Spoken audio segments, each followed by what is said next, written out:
Shalom from here in the Holy Land. Welcome to the Nourish Your Biblical Roots podcast. I'm your host, Yael Eckstein, President and CEO of the International Fellowship of Christians and Jews. Each week, we'll explore the Jewish roots of your Christian faith and nourish those roots with inspirational insights and ancient teachings that are so relevant to our lives today. Let's get started.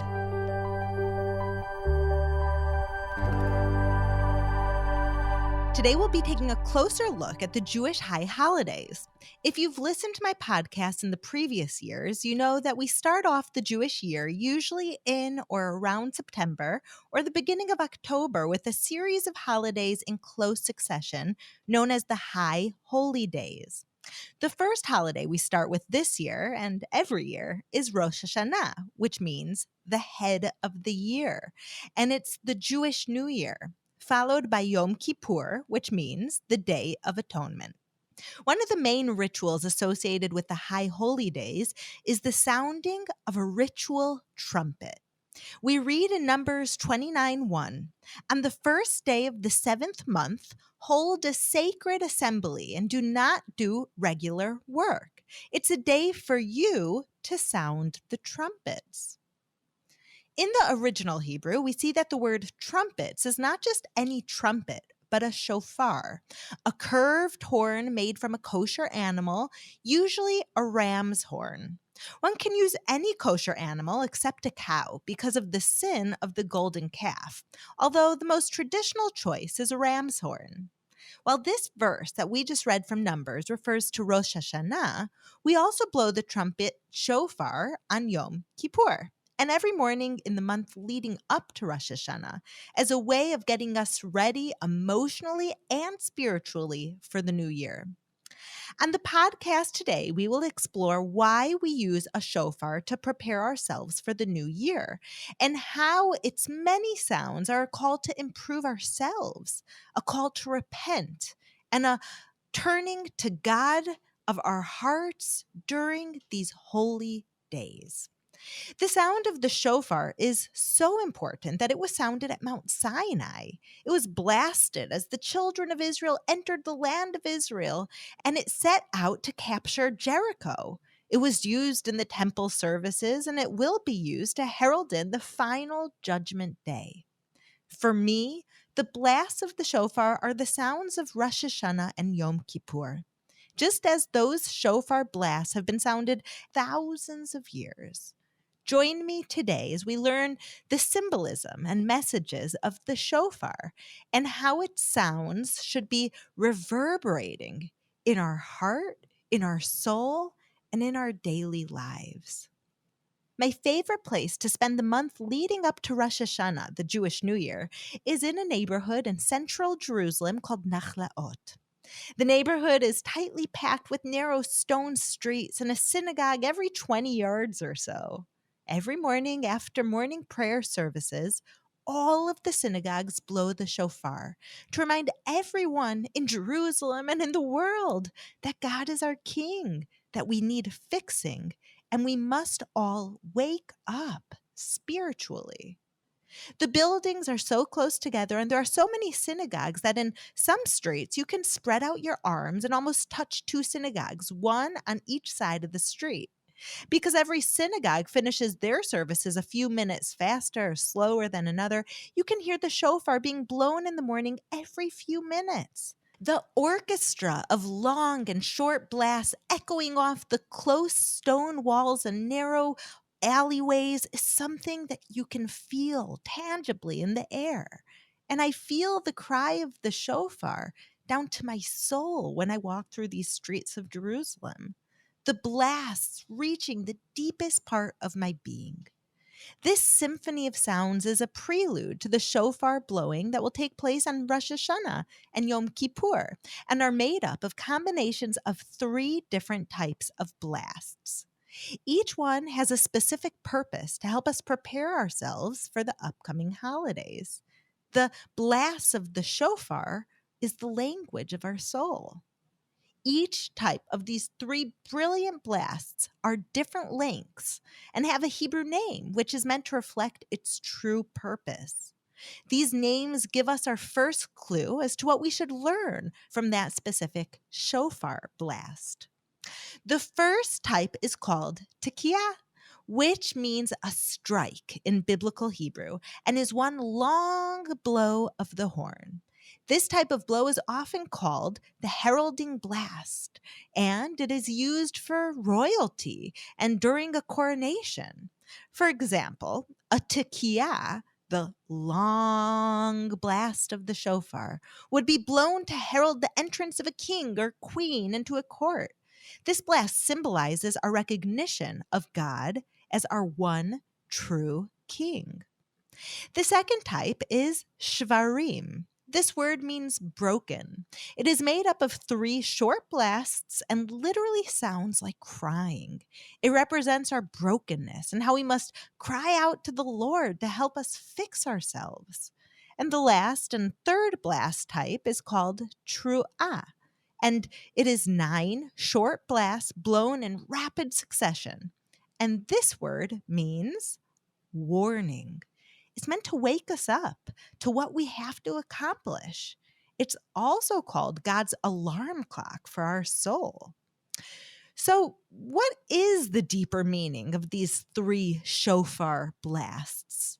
I'd like to start by listening to the sound of the first type, a tekiah. I don't know about you, but hearing that sound makes my heart beat faster with anticipation. It's no wonder that this very blast is the one that was used to announce a king in biblical days. And according to Jewish tradition, it will also be used to proclaim the final judgment day in Messianic times. By starting with the blast that heralds and announces the coronation of a king, we are starting off our services by declaring to ourselves and everyone around us that the Lord is our King. Hashem hu hamelech, as we say in Hebrew, and we hold no higher king than him. Our tradition teaches us that the month before Rosh Hashanah, and on the New Year day especially, our King of Kings, the Lord, figuratively leaves his palace and becomes like a king in the field. In Hebrew, we call this Hamelech Bisadeh.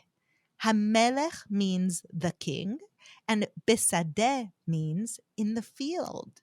In the month before Rosh Hashanah, and on the day of Rosh Hashanah, the first day of the new year, Hamelech Bisadeh, the king is in the field. But what does this exactly mean? How hard would it be to see a king in his palace? Let's think about this. Imagine we lived during the times when royalty ruled our country. How would we be able to ask the king for help? The first step might be sending maybe a delegation to the palace with a present. Next, you would need to make a trip to get to his palace. When you arrive at the palace, you would probably first meet with a secretary or a minister. You would probably have to get them a present too. You might have to repeat this process several times till you could even think about meeting with the king. And then, if you please the court officials, only then would they let you go to court. At court, there would be protocols as to when and how a petition could be presented. Can you think of doing all those steps every time you needed help? And now, instead of doing all those steps to talk to the king, imagine that the king came to your town. Imagine that he's traveling in your countryside. He's between cities and takes a break by the side of the road in a field. He sees a peasant approaching him. The king's guard looks over the peasant and turns to the king. The only thing standing between that peasant and his king is whether or not the king nods to the guard to let the peasant through. Well, imagine that this was us and God. In the month leading up to Rosh Hashanah, God is like this king in the field. We crown him as our king, and he is so accessible to us. How great is his glory that we can reach him in the figurative field right behind our house, instead of all those steps needed to see him at his palace. He wants us to work on ourselves so much that he makes the job easier by making himself more accessible to us. All we have to do is go out into the field, go out into prayer, go out with a heart that's searching for him, awakened by the shofar. Now, this isn't to say that during the rest of the year we cannot reach out to God. Of course we can. But it's during this time of intense introspection and reflection in anticipation for Rosh Hashanah that the Tekiah reminds us how much easier it is for us to talk to him during this period when we're searching. So we have just joyfully heralded the Lord as our King, and after we recognize him as such through the first blast of the shofar, we need to take ourselves to the next level, which leads us to the second type of blast. This sound is called shvarim, which means broken. And the sound is indeed a broken sound made up of 3 blasts. It's not straight and royal like the first. It's meant to sound like someone weeping. Let's listen to the sound of shvarim. I remember being a first-time mother to my oldest daughter, Mayora. Every time she would cry, I would come, no matter how tired I was or how late the hour was. And being a new mother, I often ran to her. But then began the real test of motherhood. Was her diaper wet? No. Did she want to eat? No. Did she need a burp? No. Was she sick? No. There I was, running down the list in my head of possible reasons that my sweet baby Mayora could be crying. In the beginning, it sometimes took me longer than I cared to admit to figure out what she needed. But as a mother, I provided to her the things that she needed to grow up into the healthy and strong young woman that she is today. We started off joyously proclaiming the Lord as our King, and now here we are crying out to the Lord just like my daughter cried out to me. Talk about emotional whiplash, jumping from joy to crying the next second. But this is the truth. This is part of life. Both emotions are part of preparing for the new year. Just as we read in Psalms, serve the Lord with fear and celebrate his rule with trembling. But how can we do both? How can we both tremble and celebrate at the same time? The truth is that we can't truly cry out to a Lord that we don't happily recognize as our God and as our King of Kings. Children ask for things from people taking care of them because they know that their caretakers will fulfill their needs. They don't just go to a stranger crying out for help. This trembling and crying couldn't have happened without us first recognizing he who is above us, who takes care of us, who loves us, Avinu Shebashamayim, our Father in heaven. Our tradition also teaches us that our crying isn't meant to make us sad. It's actually meant to draw us closer to God by recognizing that he is the one who is there to help us. It is he who has come down to the fields, extending his hand to us and helping us fulfill our needs. It's kind of like when my mom from America comes to visit me. When I see her get off that airplane after not seeing her sometimes for months, I break down crying. She came to visit me. She came to help me. She came to see me. And it's just like my daughter when she was a baby who cried for me to provide for her with the things that she needed. This is the same thing. Like my daughter cries out for me, like I cry out for my mom. All of us are crying out to God to give us what we need to fix our broken parts. Because with God's help, nothing is irrevocably broken. This is the time to ask ourselves what we need God to help us with. Sometimes during the year, we don't look at those things. We don't ask those questions. We do the best with what we have.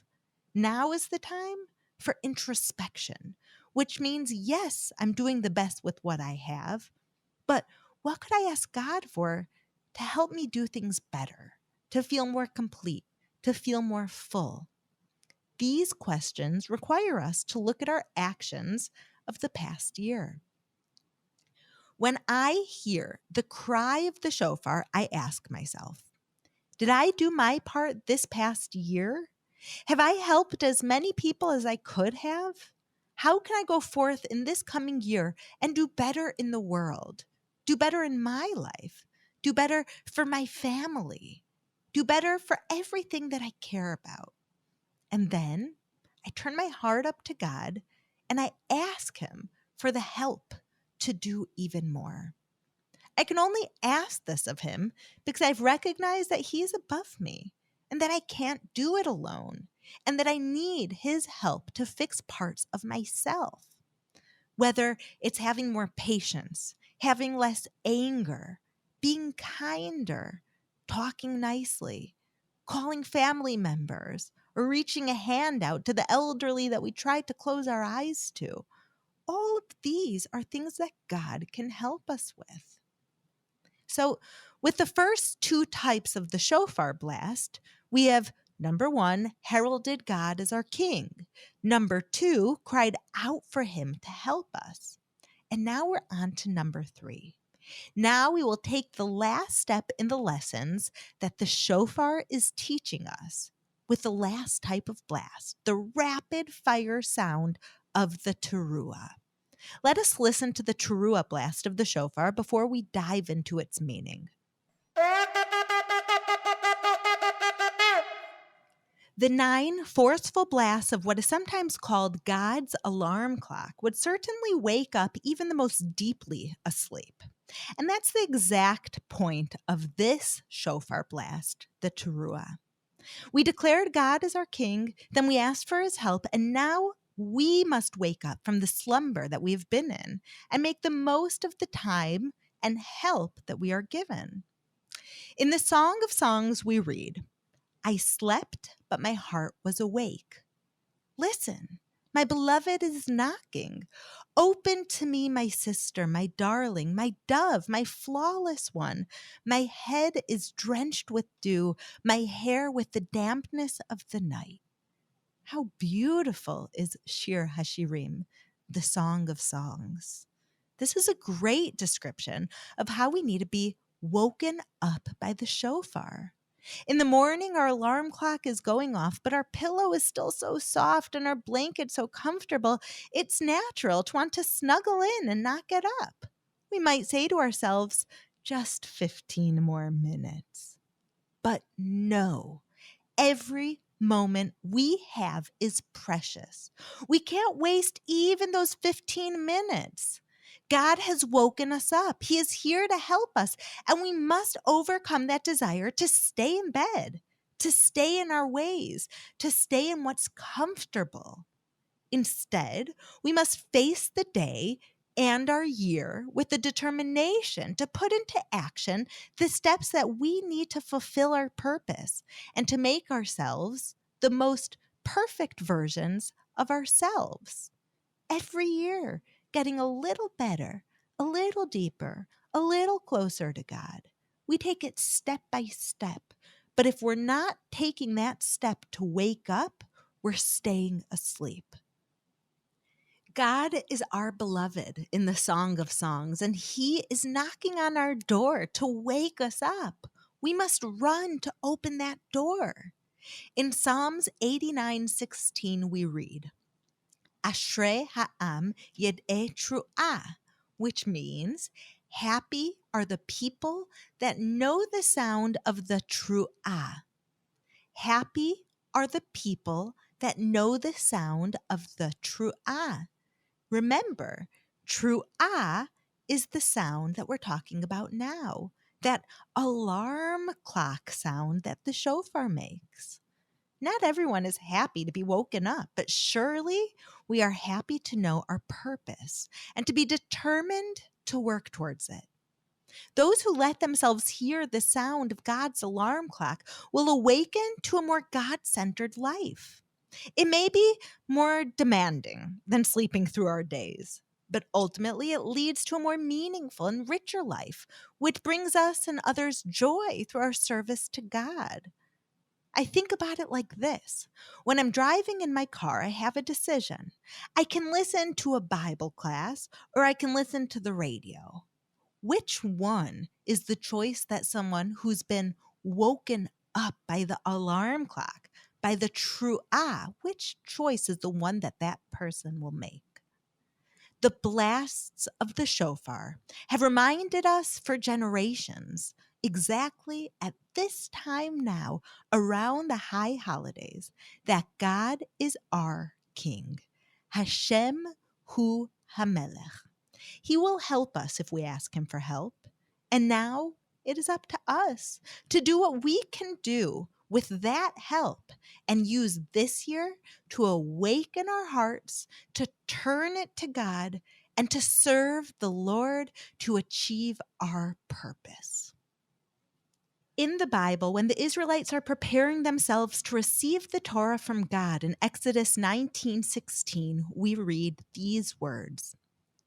On the morning of the third day, there was thunder and lightning with a thick cloud over the mountain and a very loud shofar blast. Everyone in the camp trembled.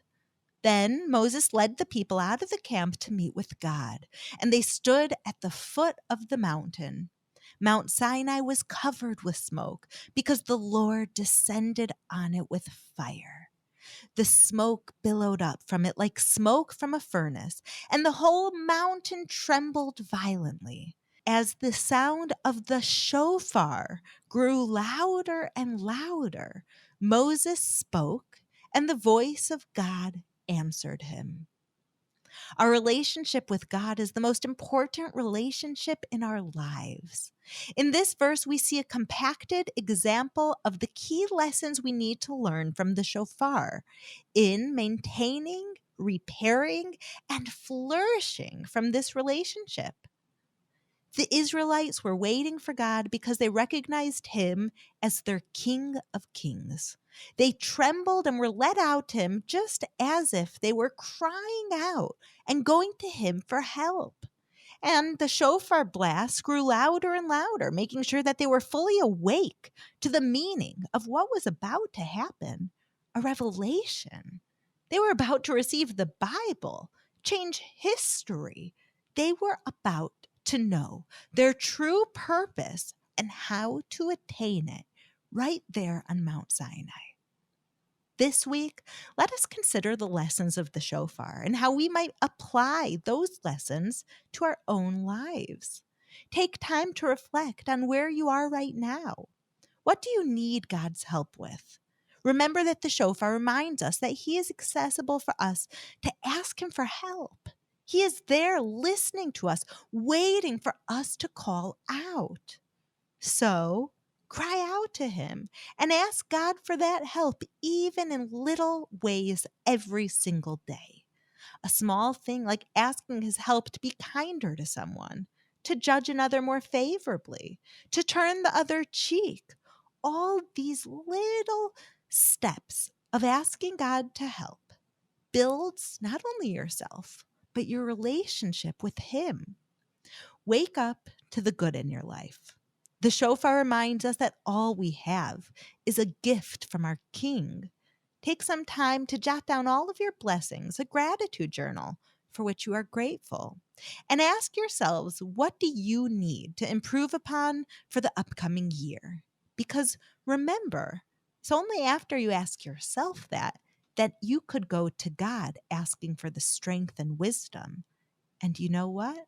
Our King is always close and ready to help. Let us all reaffirm our allegiance to God as the King, the Melech over our lives, and let that commitment dictate the choices we make and the goals that we set for the year. Shavua Tov, my friends. Have a wonderful week from here in the Holy Land. Thank you for listening to the Nourish Your Biblical Roots podcast. If you like what you have heard, visit me at mybiblicalroots.org for more of my teachings, videos, blogs, and books. You can also follow me on Instagram at Yael_Eckstein or on Facebook at Yael Eckstein. Shalom and see you next week.